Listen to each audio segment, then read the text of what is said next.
You can build a budget in 5 minutes, but what if the real reason you keep breaking it isn't a lack of discipline? It's that no one ever taught you to actually look at your money. You've tried the apps, you've tried the spreadsheets, you've tried promising yourself that this month will be different, and every time, within weeks, the promise quietly falls apart, and the guilt creeps back in. Here's what nobody talks about. That's not a willpower problem, it's a design problem. Your budget was never built to survive contact with real life. In 1904, a Japanese woman solved this, not with restriction, not with guilt, with a simple notebook, 4 honest questions, and a pen. She called it Kakeibo, a handwritten budgeting ritual that turns spending into quiet awareness instead of anxious math. And somehow, it worked without willpower at all. Most people in the West never realize this method even exists. Today, you will. Here's what's coming. 4 questions, 1 page, and a ritual so simple it feels almost too small to work. You'll learn the 4 questions Kakeibo asks every single month. Questions so direct they cut straight through the noise of modern budgeting. You'll see why the physical ledger, the actual pen-on-paper act of writing, does something no app on your phone can replicate. And you'll understand the 1-page-a-month rule, the reason this entire system stays light instead of overwhelming. But stay for the reflection ritual near the end. That's the part almost nobody talks about. It has nothing to do with numbers and everything to do with why this method actually sticks when every other budget you've tried has failed. If you've ever felt like money controls you instead of the other way around, what you're about to hear might be the most useful 20 minutes of your week. Let's start where this all began, with the woman who wrote the first page in 1904. Think about the last budget you tried to build. Maybe it lived in an app, color-coded and confident. Maybe it was a spreadsheet full of formulas that promised control. Maybe it was just a number in your head, a limit you swore you wouldn't cross. And for a while, it worked. A few days, maybe a few weeks. Then life happened. A birthday dinner, a late-night order you didn't plan for, a moment of stress that needed soothing, and spending was the easiest comfort within reach. Suddenly, the budget felt broken, and so did you. Here's what nobody tells you. You didn't fail the budget. The budget failed to account for how humans actually behave. Most Western systems are built on restriction. They assume the problem is that you spend too much, so the solution must be spending less, harder, stricter, with more rules to break. But that's treating the wrong symptom entirely. The real problem isn't how much you spend, it's how little you actually see. Money moves through cards and apps and taps, invisible and abstract, until it simply vanishes without leaving an impression. You're not undisciplined, you're unaware. And once you understand that distinction, everything about saving money starts to look different. Because awareness, it turns out, is something Japan learned to build over a century ago. There is a woman in Tokyo whose name most of the world has forgotten, though her idea quietly reshaped how millions of households manage money. Her name was Hani Motoko. In a time when women in Japan were rarely educated in finance, let alone trusted with major household decisions, she became something rare, the country's first female journalist. She noticed something most people around her ignored. Women were running entire households, making constant financial decisions, yet had almost no tools built for how they actually thought or lived. So in 1904, she created one herself, a simple ledger, a place to write down money coming in and money going out, by hand in plain language anyone could understand. She called it Kakeibo, meaning Household Financial Ledger, and published it through a magazine she founded for women navigating exactly this kind of quiet, everyday responsibility. It wasn't about restriction, it wasn't about guilt, it was about giving women a tool to see their own lives clearly at a time when almost nothing else did. And this is the part that changes how you see everything else. More than a century later, in a completely different culture, on the opposite side of the world, that same simple idea still works, not because it's clever, because it's honest. That honesty starts with 4 questions, and the first one might be simpler than you expect. Before the questions, before the ledger, there's a feeling underneath all of it. A quiet discomfort the Japanese have a word for, one that doesn't translate neatly into English. It's called Mottainai. It means a sense of regret over waste, the ache of watching something valuable go unused, unappreciated, or thrown away before its worth has been honored. Not just money, food left to spoil, clothes worn once and forgotten, time spent on things that never mattered. In the West, we tend to treat saving money as punishment. Cut this out, deny yourself that, tighten the belts until it hurts. Mottainai flips that completely on its head. Saving isn't about restriction at all. It's about respect. Respect for the effort behind every dollar you earned. Respect for what that money could still become if you simply paid attention to it. This is the part most budgeting apps completely miss. They frame spending less as a loss. Mottainai frames spending mindfully as an act of care toward your money and, quietly, toward yourself.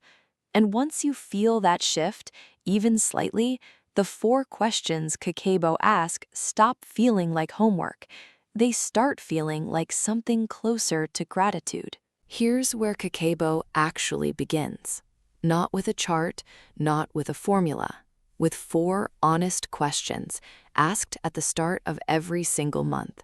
The first, how much money do you have? Not an estimate, not a rough guess pulled from memory, the real number, written down so there's nothing left to hide from. The second, how much do you want to save?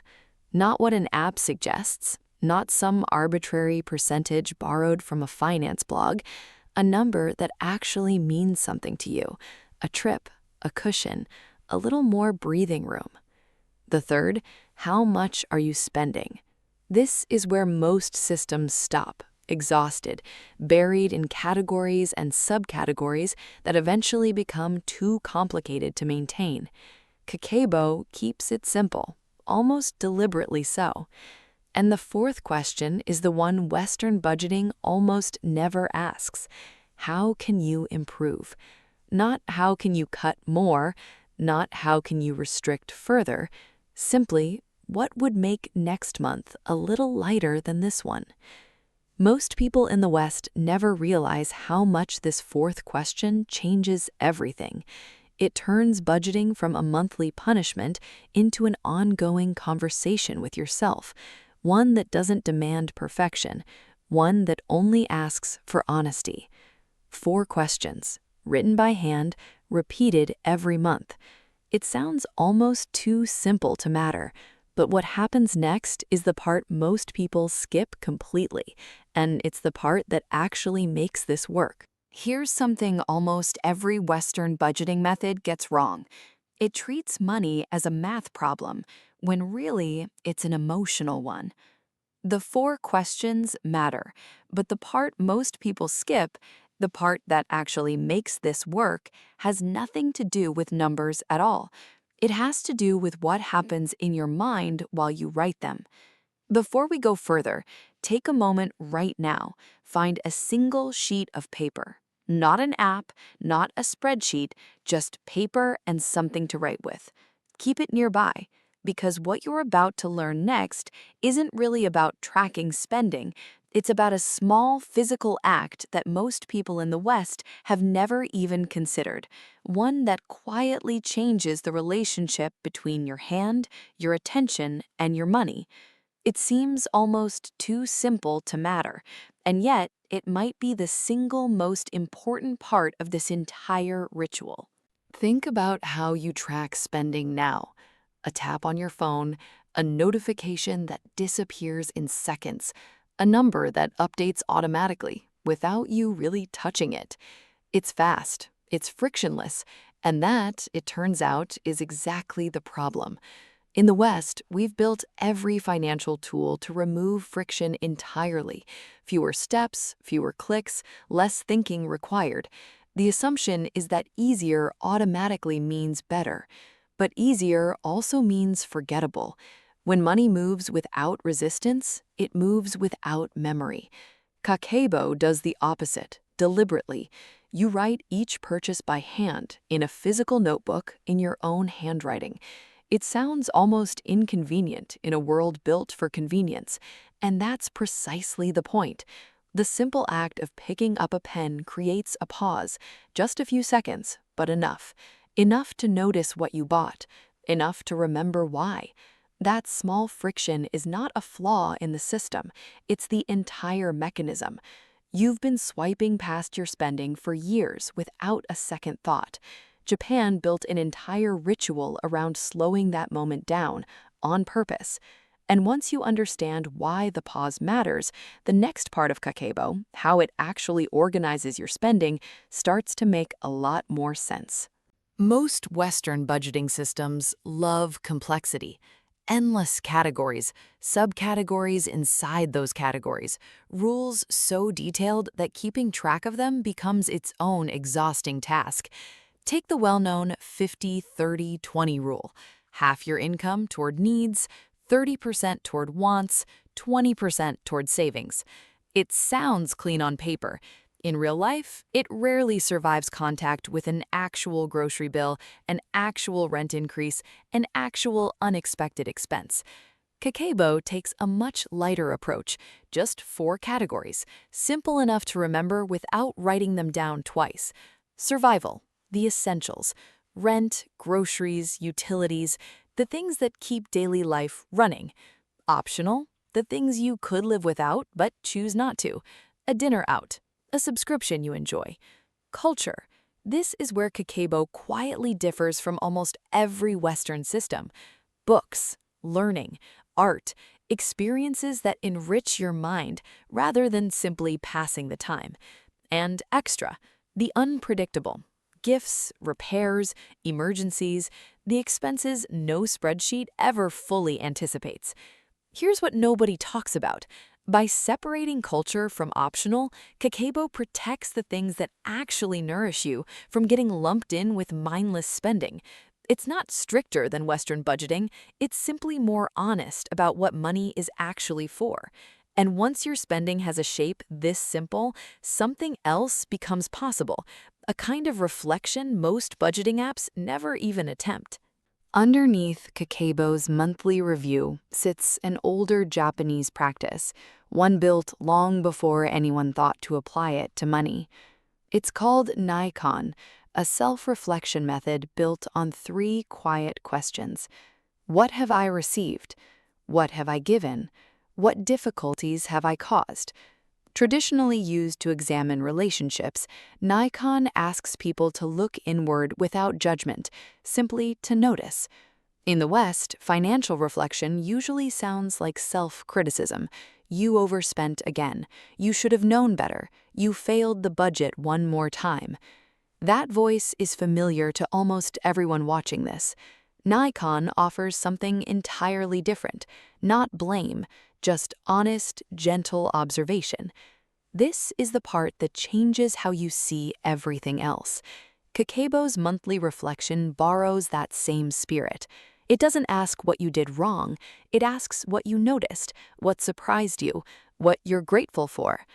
The goal was never to shame you into saving more, it was always to help you understand yourself a little more clearly, one honest month at a time. And once reflection replaces guilt, saving money stops feeling like punishment.